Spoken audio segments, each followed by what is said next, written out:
Halo, Assalamualaikum warahmatullahi wabarakatuh. Salam sejahtera dan semangat pagi. Hai teman pemilih dimanapun dan apapun aktivitas kamu hari ini. Selamat datang di podcast Foto Utusan KPU Banggai. Ruang bincang santai dan unik seputar kepemiluan. Masih bersama saya Fajar, host kamu hari ini, yang akan menemani kamu 30 menit ke depan. Oke, senang rasanya bisa menjumpai Anda kembali di episode kali ini.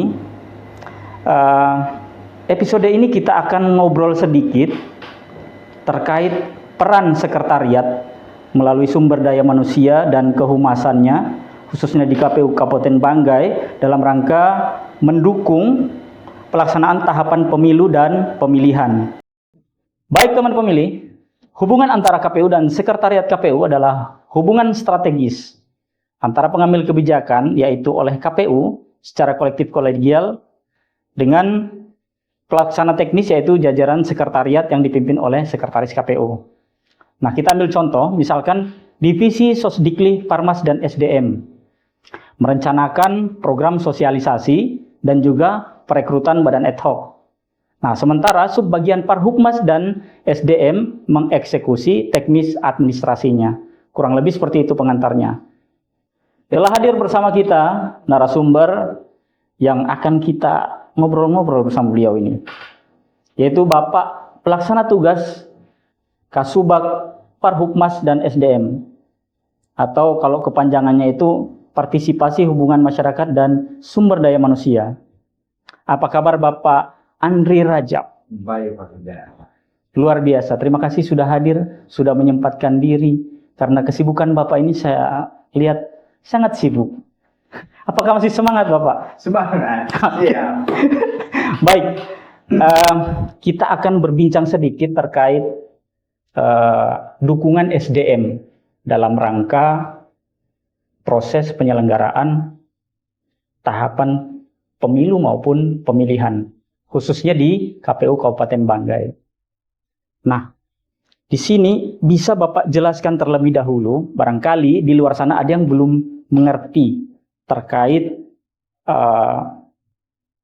proses pelaksanaan pemilu ataupun pemilihan. Contoh seperti ini. Saat ini kita sedang berada pada masa non-tahapan.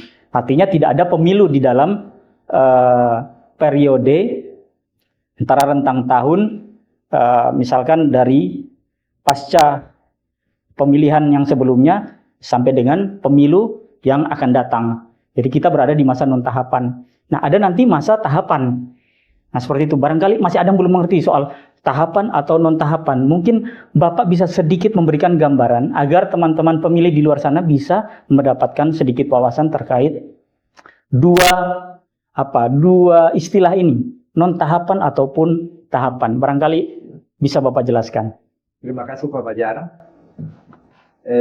Masalah tahapan ini, masa tahapan itu non-tahapan merupakan periode di luar pelaksanaan tahapan pemilu maupun pemilihan. Namun demikian, pada masa ini KPU tetap melaksanakan berbagai kegiatan kelembagaan, penguatan kapasitas SDM, pengelolaan data pemilih berkelanjutan, pendidikan pemilih, serta kegiatan kehumasan dan sosialisasi kepada masyarakat. Baik. Nah, bagaimana lantas peran sekretariat dalam mendukung pelaksanaan tugas-tugas KPU, khususnya KPU Kabupaten Banggai pada masa non-tahapan? Nah, kalau kita lihat pada saat tahapan sudah jelas. Di situ pada saat kita sibuk dalam proses penyelenggaraan, di situ ada tahapan di dalamnya. Nah, di situ sangat kelihatan sekali proses-proses kerja yang terjadi di dalamnya, baik dari KPU ataupun sekretariat. Dari misalkan pada saat proses perekrutan badan ad hoc, misalkan begitu Pak ya, kita beri contoh. Nah, di situ ada dukungan-dukungan administratif yang dilakukan oleh teman-teman yang berada di SDM. Nah, kalau sekarang yang masa non-tahapannya, kira-kira seperti apa bentuk kerja-kerja atau sinergitas yang terbangun antara KPU dan sekretariat KPU? Nah, ini barangkali teman-teman perlu tahu, supaya teman-teman di luar sana bisa tahu bahwa dalam sebuah lembaga KPU itu ada dua bagian yang saling bersentuhan secara seperti tadi di awal kita bilang secara teknis gitu, secara apa tadi yang kita sampaikan di depan tadi sesuai temanya, secara strategis begitu ya Pak ya. Jadi apa bentuk-bentuk kerjanya Pak? Kerjasama antara KPU maupun sekretariat KPU. Bisa Bapak jelaskan di masa non tahapan ini Pak? Sekretariat ini memiliki peran penting dan dalam mendukung seluruh aktivitas kelembagaan, baik dari segi administrasi, pengelolaan SDM, layanan keuangan maupun dukungan teknis lainnya. Sekretariat memastikan program-program KPU tetap berjalan secara optimal meskipun tidak berada pada tahapan pemilu atau pemilihan. Baik, baik. Bisa Bapak berikan contoh, misalkan apa saja yang sudah dilakukan KPU. Kalau itu yang tadi Bapak sampaikan kan gambaran umumnya supaya teman-teman di luar sana mengerti. Nah ini barangkali bisa lebih dikerucutkan lagi. Seperti apa contohnya? Misalkan pada saat sosialisasi apa yang sudah dilakukan oleh KPU bersama sekretariat KPU dalam proses sosialisasi di masa non tahapan ini. Contohnya seperti apa Pak? Benar Pak Fajar, KPU Kabupaten Banggai itu contohnya telah menjalin kerjasama dengan Universitas Muhammadiyah Luwuk, Banggai, Universitas Pemkotika Luwuk, serta SMK 1 Luwuk. Kerjasama ini merupakan bentuk dukungan dalam penguatan SDM, pendidikan pemilih, kegiatan sosialisasi, serta pengembangan wawasan demokrasi bagi generasi muda. Kami berharap sinergi ini dapat meningkatkan kesadaran dan partisipasi masyarakat dalam demokrasi. Baik, jadi intinya KPU Kabupaten Banggai dan beberapa tadi universitas yang sudah Bapak sebutkan tadi, berarti sudah menjalin kerjasama begitu ya, dalam bentuk MOU. Oke, baik. Nah, ada tidak salah satu contoh kegiatan yang dilakukan oleh KPU bersama beberapa universitas yang sudah Bapak sebutkan tadi, misalkan ada tidak kuliah umum yang disampaikan oleh salah satu anggota KPU atau mungkin dalam bentuk apa seperti itu Pak? Barangkali bisa beri contoh Pak. Contohnya kemarin kita di Muhammadiyah itu ada kegiatan mengenai sosialisasi dalam bentuk kuliah Pak ya? Ya, dalam bentuk kuliah. Baik. Kira-kira bisa Bapak sampaikan kepada teman-teman pemilih antusias dari masyarakat atau teman pemilih di misalkan di universitas tempat KPU menyelenggarakan kuliah umum misalkan gitu. Apakah ada pesertanya atau sedikit atau banyak atau bagaimana Pak? Bisa Apa dulu? Beberapa jurusan begitu ya? Dua semester yang ikut, semester 2 dan 4 salah kemarin itu, dan teman-teman mahasiswa itu mengantusias banyak-banyak pertanyaan. Oh seperti itu. Baik, berarti ada respon positif begitu ya dari universitas atau para mahasiswa ya? Ya, para mahasiswa. Nah itu kemarin yang pada saat kegiatan jurusan apa saja begitu Pak yang bisa ikut? Apakah semua jurusan bisa ikut atau hanya jurusan-jurusan tertentu begitu yang relevan dengan kepemiluan atau politik misalkan begitu? Ini kita di KPU tinggal menunggu surat dari Muhammadiyah, Universitas Muhammadiyah ada kuliah yang baik. Jadi dari penyampaian Bapak tadi sudah bisa kita gambarkan bahwa kerjasama yang dilaksanakan oleh KPU bersama beberapa universitas berjalan dengan baik. Contohnya tadi Bapak sampaikan adanya kuliah-kuliah umum yang disampaikan oleh beberapa anggota KPU. Nah, kita ke pertanyaan selanjutnya. Nah, ini kita lebih ke internal. Jadi seberapa penting peningkatan kualitas SDM dalam mendukung kelembagaan KPU? Jadi di sini kita kan terdiri dari beberapa orang ASN gitu Pak ya dalam sekretariat KPU, kurang lebih sekitar 25 orang. Nah, kalau Bapak lihat di sini dari kemampuan-kemampuan yang dimiliki oleh teman-teman di sini apakah sudah cukup memadai untuk mendukung kerja-kerja KPU dalam melaksanakan program-program kerja semasa non tahapan ini. Kira-kira jawaban dari Bapak seperti apa ini? Jadi Pak Fajar, masalah SDM itu sangat penting bagi sekretariat di KPU Kabupaten Banggai. Karena SDM merupakan faktor utama dalam mendukung kualitas pelayanan dan pelaksanaan tugas. Baik. Kelembagaan SDM yang profesional, tertib, dan berintegritas akan mampu memberikan pelayanan yang telah baik, yang lebih baik kepada masyarakat, serta mendukung suksesnya penyelenggaraan pemilu dan pemilihan. Nah, kalau dari yang kita miliki di sini, beberapa jumlah pegawai ataupun ASN secara keseluruhan, sudah ada tidak program-program dari, khususnya dari subbagian yang Bapak pimpin sendiri, dari SDM, ada tidak yang kita bisa, artinya kita bimtek mereka ini, dari mungkin skill apa begitu yang sampai mereka bisa, dari yang tidak bisa menjadi bisa, dari yang bisa menjadi mahir. Mungkin ada beberapa di sini yang bisa Bapak sampaikan, ada tidak begitu program-program kerja terkait ini? Kita bicara dulu soal sekretariat dulu Pak ya. Jadi di subbagian SDM yang Bapak pimpin, ada tidak program-program kerja ke depan terkait peningkatan dari kualitas SDM yang dimiliki oleh sekretariat KPU Kabupaten Banggai? Bisa Bapak sampaikan juga di sini barangkali supaya kita sama-sama tahu. Masalah sumber daya Pak Fajar, pada masa non tahapan ini, SDM itu fokus pada peningkatan kapasitas SDM melalui kegiatan bimbingan teknis, Baik.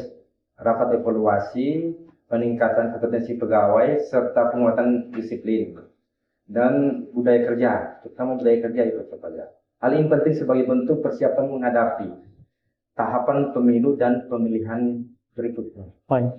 Kira-kira gambaran yang Bapak bisa saksikan setiap hari di khususnya di lingkup sekretariat KPU Kabupaten Banggai, apakah teman-teman sudah menjalankan aktivitas atau pekerjaannya sesuai dengan tugas pokok dan fungsi masing-masing dari ASN itu sendiri? Misalkan yang bagian SDM, apakah sudah memang benar-benar menjalankan SOP-nya di bagian SDM, atau bagian yang pelayanan masyarakatnya, atau dari bagian apa yang barangkali Bapak bisa sampaikan lebih dalam, mungkin yang khusus yang Bapak pimpin, di subbagian yang Bapak pimpin. Misalnya SDM Pak. Kalau saya di bagian SDM itu untuk sementara saya masih kira-kira dari 50% atau 60% sampai 100%, kira-kira berapa persen Pak? 60%. 60% Pak ya.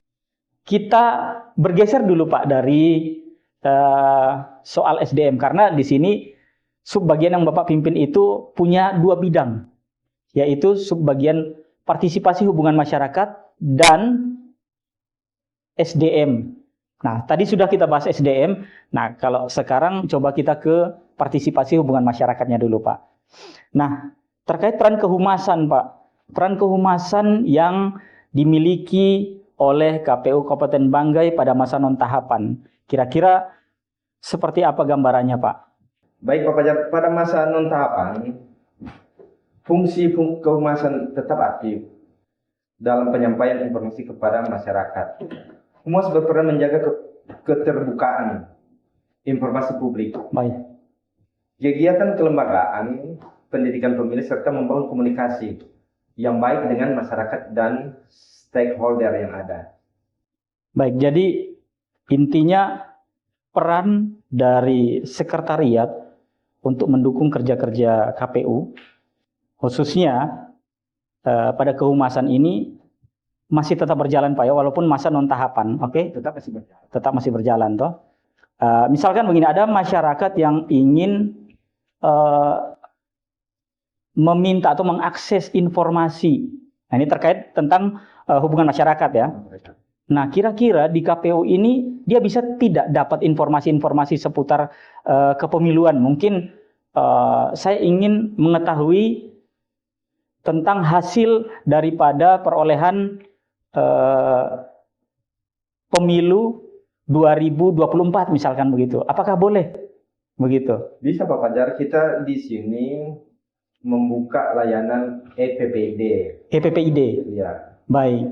Melalui web itu memudahkan masyarakat untuk melihat atau meminta informasi. Nah, itu bisa mereka dapatkan Pak di sini ya. Oke, berarti masyarakat apakah dia datang langsung atau bisa melalui hanya lewat yang tadi Bapak sampaikan, web EPPID itu? Bisa dia lewat EPPID, bisa juga secara langsung datang ke kantor. Oke, baik. Jadi informasi buat teman-teman pemilih di luar bahwa KPU membuka layanan-layanan walaupun di masa non tahapan, ya. Contohnya yaitu EPPID, di mana EPPID ini bisa memberikan beberapa informasi terkait apa saja yang dibutuhkan oleh masyarakat terkait informasi ataupun data. Nah, selama itu bukan merupakan data atau informasi yang masuk klasifikasi yang dikecualikan, seperti itu ya. Jadi teman-teman bisa datang ke KPU untuk mendapatkan layanan-layanan, misalkan tidak hanya dari bagian Parhubmas Pak ya, begitu ya. Ada juga dari layanan data. Itu dari di semua subbagian ya. Itu subbagiannya perencanaan data dan informasi ya. Ada juga misalkan pemutakhiran data Pemilih. parpol juga ya. Parpol. Nah, itu di bawah kepemimpinan subbagian teknis ya. Hukum dan Oke, teknis dan hukum ya, teknis penyelenggaraan dan hukum. Nah, selanjutnya yaitu strategi apa yang dilakukan Humas dalam menjaga partisipasi kepercayaan publik. Salah satunya kan dengan tadi toh, layanan yang bisa masyarakat mendapatkan langsung dari EPPID ataupun PPID ya, begitu ya. Nah, kira-kira apa ini yang bisa digambarkan dari hubungan antara KPU dan masyarakat ini dari pelayanannya dalam rangka meningkatkan partisipasi dan kepercayaan publik, begitu Pak? Memanfaatkan berbagai media komunikasi seperti media sosial, website resmi, publikasi digital, serta kegiatan sosialisasi langsung kepada masyarakat. Selain itu, kami terus berupaya menghadirkan informasi yang cepat, tepat, dan mudah dipahami agar masyarakat tetap dekat dengan informasi kepemiluan. Baik, kita ke pertanyaan selanjutnya. KPU Kabupaten Banggai juga diketahui menjalin kerjasama. Ini sepertinya sudah tadi yang saya sampaikan ya, dengan sivitas akademis, beberapa lembaga pendidikan. Nah, apalagi yang selain daripada itu, selain dari sivitas akademis, kira-kira apa lagi? Jadi selain menjalin kerjasama dengan beberapa universitas, kira-kira ada lagi atau tidak Pak? Selain dengan universitas-universitas yang ada di Kabupaten Banggai. Mungkin dengan sekolah-sekolah menengah, mungkin karena di situ kan basisnya pemilih pemula. Ya. Apakah ada? Itu di tingkat SMA. Sudah pernah? Sudah pernah dilaksanakan di SMK 1 Negeri 1 dengan sekolah di Masama. SMK SMA 1 Masama ya barangkali ya? SMA 1 Masama. Oke, ini dalam bentuk sosialisasi begitu ya? Kegiatan sosialisasi. Nah, sebagai informasi bagi teman-teman pemilih bahwa KPU juga dalam hal sosialisasi, KPU sudah menjalin kerjasama dengan sekolah-sekolah menengah, contohnya yaitu dengan SMK 1 Luwuk. Nah, di situ pernah ada kegiatan, kalau kita bilang kemarin itu kita namai Lensa Diklik KPU Banggai. Nah, itu salah satu kegiatan KPU yang menyasar pada beberapa segmen pemilih. Nah, KPU kan memiliki beberapa segmen pemilih, diantaranya adalah basis pemilih pemula. Nah, basis pemilih pemula ini ada di usia-usia setingkat SMA ataupun sederajat seperti itu ya. Jadi teman-teman barangkali yang masih SMA, nah di situ bisa tanya-tanya kalau memang kita pada saat besok-besok melaksanakan kegiatan di sekolah teman-teman pemilih. Nah, di situ bisa tanya-tanya seputar kepemiluan, apakah saya ini sudah terdaftar atau belum, gitu. Atau kapan saya bisa memilih. Nah, bisa tanya langsung pada saat ada kegiatan di sekolah atau bisa datang ke KPU, gitu. Didampingi dengan guru ataupun wali kelas, barangkali seperti itu ya. Bisa ya, Pak ya? KPU sifatnya welcome ya. Welcome. Jadi tidak membatasi siapa yang harus datang, siapa yang bisa, siapa yang tidak ya, begitu ya. Karena barangkali teman-teman pemilih merasa segan atau bagaimana ketika masuk di halaman KPU ada mungkin penjagaan di situ yang luar biasa ketat oleh teman-teman PAMDAL, tapi ternyata tidak ya. Ya. Mereka sifatnya juga melayani Pak ya, Ya, seperti itu. Oke, Pak Kasub, barangkali ini jadi pertanyaan terakhir dari sesi tanya jawab kita di podcast ini. Apa harapan ke depan terkait SDM ataupun kehumasan dari KPU Banggai, atau lebih spesifik lagi di subbagian yang Bapak pimpin? Ya, harapannya tertentu ya, agar SDM di lingkungan KPU Kabupaten Banggai semakin profesional, Baik. inovatif dan berintegritas. Selain itu, fungsi kehumasan diharapkan semakin aktif, adaptif dalam memberikan informasi kepada masyarakat, sehingga kepercayaan publik dan partisipasi masyarakat terus meningkat. Baik. Harapan saya itu. Kalau untuk masyarakat sendiri bagaimana harapan Bapak? Kalau masyarakat itu Barangkali ada bisa yang Bapak sampaikan masyarakat dengan KPU ataupun melalui dari kehumasannya seperti apa, supaya jangan segan-segan jika ingin meminta informasi terkait yang ada hubungannya dengan kepemiluan. Nah, bisa langsung datang ke KPU barangkali begitu Pak ya? Ya, kalau saya cuma itu saja. Masyarakat jangan takut atau Oke, jangan takut, jangan sungkan ya, begitu ya, bahwa KPU ini milik semua orang ya. semua orang. Oke, terima kasih. Jadi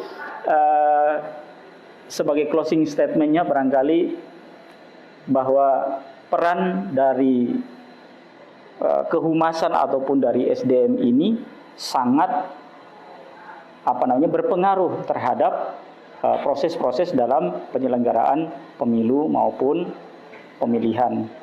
Nah, diperlukan kemauan barangkali seperti itu ya dari masing-masing personal untuk meningkatkan kualitas diri masing-masing ya, seperti itu ya Pak Kasub ya.